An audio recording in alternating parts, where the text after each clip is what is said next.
Friends நேயர்களுக்கு வணக்கம். பாஜக அதிமுகவுக்கு நெருக்கடி மேல நெருக்கடி கொடுத்துருக்காங்க.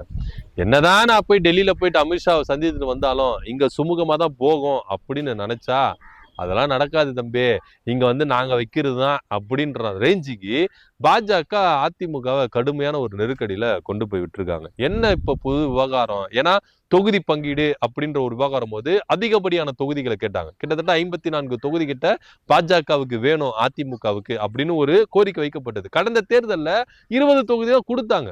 அதிமுக கூட்டணியில பிரதான தலைமையா வகித்தாலும் பாஜகவுக்கு 20 தொகுதி தான். ஆனா இன்னைக்கு பாஜக வளர்ந்து வந்துருச்சு. 2021 விட 2026 கூட வளர்ச்சி அபார வளர்ச்சியா இருக்கு. ஏன்னா 2024 நாடாளுமன்ற தேர்தலில் பாஜக 11% வாக்குகள் எடுத்திருக்கு. அதனால எங்களுடைய வளர்ச்சி வந்து பெருசாயிருச்சு. அதனால எங்களுக்கு தொகுதிகள் அதிகமா வேணும் அப்படின்னு சொல்லிட்டு அதிமுக கிட்ட பாஜக கடுமையான தொகுதி பங்கீடு பேச்சுவார்த்தைகள் ரொம்ப காரசாரமா போயிட்டு இருக்கு. இவங்க என்ன சொல்றாங்கன்னா, நாங்க 54 தொகுதி கேட்கிறோம், எங்களுக்கு 54 தொகுதியில் உடன்படுங்க அப்படின்னு சொல்றாங்க. அதிமுக என்ன நினைக்குதுன்னா, கடந்த தேர்தல் உங்களுக்கு 20 தொகுதி தான் கொடுத்தோம், ஓகே நீங்க சொல்றீங்க வளர்ந்துட்டோம் அப்படின்னு சொல்றீங்க, சரி ஓகே ஒரு 5 தொகுதி எக்ஸ்ட்ரா வச்சுக்கோங்க, 25 தொகுதி தான் உங்களுக்கு தர முடியும் அப்படின்னு சொல்லிட்டு அதிமுக தரப்புல சொன்னாலும் கிடையாதுங்க, அதெல்லாம் கிடையாது, எங்களுக்கு 50 தொகுதி அவ்வளவுதான் அப்படின்னு சொல்லிட்டு அங்க வந்து என்ன பண்ண செக் வைக்கிறாங்க. அடுத்தபடியா கூட்டணிக்குள்ள டிடிவி தினகரனையும் ஓபிஎஸ் உள்ள கொண்டு வருவோம், அவங்களுக்கு 10 தொகுதி நீங்க என்ன பண்ணணும் கொடுத்துடணும் அப்படின்னு பாஜக என்ன பண்றாங்க, அழுத்தம் கொடுக்குறாங்க. எங்களுக்கு 50 தொகுதி இல்லாம டிடிவி தினகரன் ஓபிஎஸ் இவங்க கூட்டணிக்குள்ள வந்தா அவங்களுக்கு 10 தொகுதி அப்படின்னு சொல்லிட்டு மொத்தம் அவங்களுக்கு 20 தொகுதி, எங்களுக்கு 54 தொகுதி, இதர இருக்கிற சின்ன சின்ன கட்சிகள் அவங்களுக்கு 5 தொகுதி அப்படின்ற தொகுதி வீதத்துல நீங்க பிரிச்சு கொடுத்துடணும் அப்படின்னு சொல்றாங்க. இப்படி கூட இருக்கிறவங்களுக்கு எல்லாம் பிரிச்சு கொடுத்துட்டா நாங்க எப்படி தனி மெஜாரிட்டியோட வின் பண்ணி ஆட்சி அமைக்கிறது அப்படின்னு அதிமுக கேள்விகள் கேட்கிறாங்க. நியாயமான கேள்விதான்.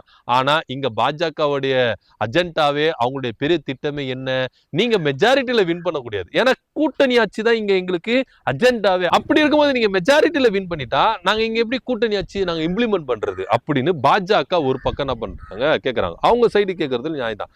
இப்ப அடுத்தபடியா புது செக் வச்சிருக்காங்க. சரி ஓகே நீங்க வந்து செயல்படுற விதத்துல செயல்படுங்க, ஆனா இங்க ஆட்சி அதிமுக ஆட்சி அமைஞ்சுட்டா துணை முதலமைச்சர் பதவி பாஜகவுக்கு தான் அப்படின்னு ஒரு பெரிய குண்டு என்ன பண்ணிட்டாங்க, தூக்கி போட்டாங்க.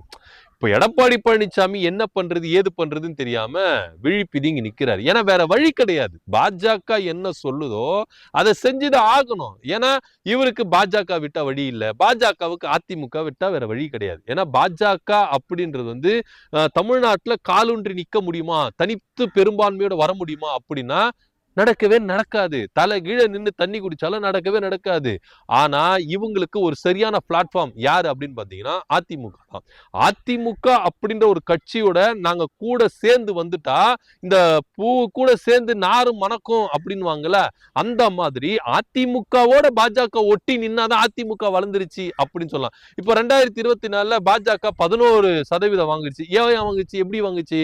பாஜக கூட டிடிவி தினகரன் இருந்தாரு, பாமக இருந்தது, ஓபிஎஸ் இருந்தாரு, இன்னும் பல கட்சிகள் இருந்தது. ஆனா இப்ப யாரு இருக்கா? பாமக உள்ள வந்திருக்கு. ஆனா பாமகவுடைய நிலைமை என்ன? ஏன்னா ராமதாஸ் ஐயா என்ன சொல்றாரு, அன்புமணி அவர்கள் எடப்பாடி பழனிசாமி கூட கூட்டணி வச்சது சட்டவிரோதம்.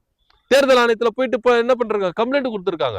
ஏன்னா அதுவே இன்னும் விவகாரம் இல்ல, அப்பா பாமக மகன் பாமக அப்படின்னு பிரிஞ்சிருக்கு. இப்ப புதுசா ஜெயகுரு பாமக அப்படின்னு சொல்லிட்டு ஸ்டார்ட் பண்ணிருக்காங்க. காடுவெட்டி குருவின் மகள் அவங்க என்ன பண்ணிருக்காங்க, புதுசா ஒரு பாமக. இப்போ வன்னியர்கள் ஓட்டு செதறுது. ராமதாஸ் பக்கம் ஒரு பக்கம் பர்சன்டேஜ் போனாலும், அன்புமணி பக்கம் ஒரு பர்சன்டேஜ் போனாலும், காடுவெட்டி குரு அப்படின்னு சொல்லிட்டு அவருக்குன்னு ஒரு வன்னியர்கள் இருப்பாங்களா அந்த சைடு அவங்க போகுது. சோ வன்னியர்கள் ஓட்டை பிரியுது. இப்போ எப்படி வன்னியர்கள் ஓட்டு வந்து 4% தான். இந்த 4% இப்படி சதர்ந்து கரைஞ்சா எந்த பக்கம் யார் பக்கம் போகுது? அப்ப இங்க மெஜாரிட்டி இல்ல, பாமக ஓட்டு இங்க மெஜாரிட்டியா வராது அப்படின்றது நிதர்சனமான உண்மையா இருந்தாலும் இங்க 2024 11% பெற்றுக்கொட்டோம் அப்படின்னு சொல்லிட்டு நீங்க மார்த்தட்டிக்கலாம். ஆனா இப்ப கள நிலவரம் என்ன அதுன்றதுதான் முக்கியம். ஏன்னா இப்ப ஓபிஎஸ் இல்ல, டிடிவி தினகரன் இல்ல.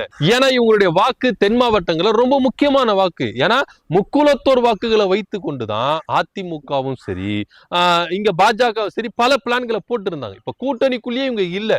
ஓபிஎஸ் ஓட நிலைமை தமிழக வெற்றி கழகத்துக்குள்ள போகுது. ஏன்னா தமிழக வெற்றி கழகத்துக்குள்ள ஓபிஎஸ் அவர்கள் போயிட்டா, அது கூட்டணி வச்சுட்டா மாபெரும் ஒரு சமத்துவ பொங்கல் நடத்தல தென் மாவட்டங்கள்ல அப்படின்னு சொல்லிட்டு விஜய் அவர்கள் பக்கா பிளான் போட்டு வச்சிருந்தார். ஆனா இன்னைக்கு விஜய் அவர்கள் டெல்லியில போய் உட்கார்ந்து இருக்கிறதுனால என்ன என்ன நடக்கும் ஏது நடக்கும் அப்படின்னு சொல்லிட்டு எல்லாருமே என்ன பண்றாங்க, கொஞ்சம் இடைவெளி தான் விட்டுருக்காங்க. இவ்வளவு ஏன், தேமுதிக பொதுச் செயலாளர் பிரேமலதா விஜயகாந்த் அவர்கள் கடலூர் மாவட்டத்தில் டிக்ளேர் பண்றேன், யாரு கூட கூட்டணி அப்படின்றது டிக்ளேர் பண்றேன் அப்படின்னு சொன்னாங்க. ஆனா திடீர்னு ட்விஸ்ட் வச்சாங்க. பெரிய பெரிய கட்சிகளை வந்து கூட்டணி அனௌன்ஸ்மெண்ட் பண்ணல, நான் மட்டும் அனௌன்ஸ்மெண்ட் பண்றேனா, அதனால இப்போதைக்கு அனௌன்ஸ்மெண்ட் பண்ண மாட்டேன் அப்படின்ட்டு ட்விஸ்ட் வச்சாங்க. ஆனா இதுக்கு முன்னாடி என்ன பேசிருந்தாங்க, கடலூர் மாவட்டத்துல டிட்டோவா நான் அனௌன்ஸ்மெண்ட் பண்ணிடுறேங்க, டிக்ளேர் பண்ணிடுறாங்க, யாரு கூட கூட்டணி அப்படின்றத சொன்னாங்க. ஏன் அவங்களும் இங்க ட்விஸ்ட் வைக்கிறாங்க, ஏன்னா விஜய் அவர்கள் டெல்லிக்கு போயிட்டு விசாரணையில போயிட்டு ஒரு கன்க்ளூஷனுக்கு வந்துருவாரு. பாஜக கூட கூட்டணியா, என்னப்பா ஒரு தெளிவு கிடைக்கணும்ல. இப்ப ஒரு பாஜக பக்கம் சாயாம இருந்தாதான் இவங்க எல்லாம் உள்ள வருவாங்க. ஒருவேளை பாஜக பக்கம் சாஞ்சுதா எதுக்கு பாஜக பக்கம் போயிட்டு கூட்டணி வைக்கணும், அது விஜய் கூட இப்ப வச்சிடலாமே அப்படின்ற ஒரு இதுதான் இருக்கும். சோ அதனால ஒரு கன்க்ளூஷன் வரதுக்கு முன்னாடியே விஜயோடைய கூட்டணி விவகாரம் தெரியாம அவங்க என்ன பண்ணாங்க, கொஞ்சம் ஸ்டாப் பண்ணி வச்சிருந்தாங்க. ஒரு பக்கம் அதிமுக அவங்க கிட்ட பேச்சுவார்த்தை நடத்திருந்தாலும் இன்னொரு பக்கம் திமுகவும் பேச்சுவார்த்தை நடத்திட்டு இருக்குது அப்படின்றது உண்மை. ஏன்னா விஜய பிரபாகரன் அவரு பேசும்பொழுது என்ன சொன்னார்னா, அவரும் ஒரு ட்விஸ்ட் வைக்கிறாரு. எங்க அம்மா வந்து மாநாட்டுக்கு வரதுக்கு முன்னாடி தேங்காய் உடைச்சாங்க, 2ஆ பிரிஞ்சுது அப்படின்னாங்க. அதே போல 2 பெரிய கட்சிகள் எங்களோட கூட்டணி வைக்கிறாங்க அப்படின்னு சொன்னாங்க. 2 சொல்லும் போது இரட்டை இலை ஞாபகம் தான் நம்மளுக்கு வரும். ஒருவேளை இரட்டை இலை கூட கூட்டணி வைக்க போறாங்களா, சூசகமா இவர் பேசுறாரா அப்படின்னு எடுத்துக்கொள்ளலாம்.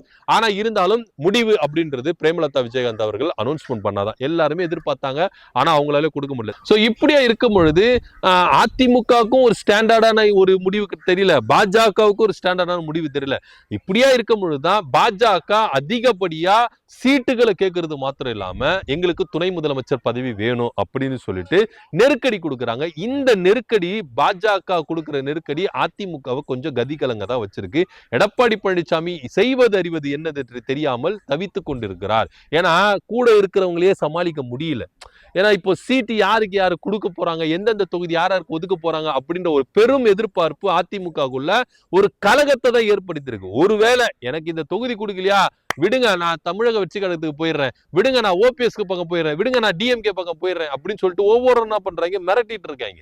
இவங்களை சமாளிக்கிறதுக்கே இன்னும் இவருக்கு வந்து என்ன பண்றதுன்னு தெரியல. இதுல போதாதுன்னு பாஜக ஒரு பக்கம் என்ன பண்றாங்க, பிரஷர் மேல பிரஷர் கொடுத்துட்டு இருக்காங்க. இதெல்லாம் தாண்டி இபிஎஸ் அவர்கள் எப்படி கூட்டணியை கட்டமைத்து கொண்டு வந்து 2026 சட்டமன்ற தேர்தலில் நின்று பெரும்பான்மையோட ஆட்சி அமைக்க போகிறார் அப்படின்றதை எதிர்பார்க்க வேண்டிய ஒரு விஷயமா தான் இருக்குது.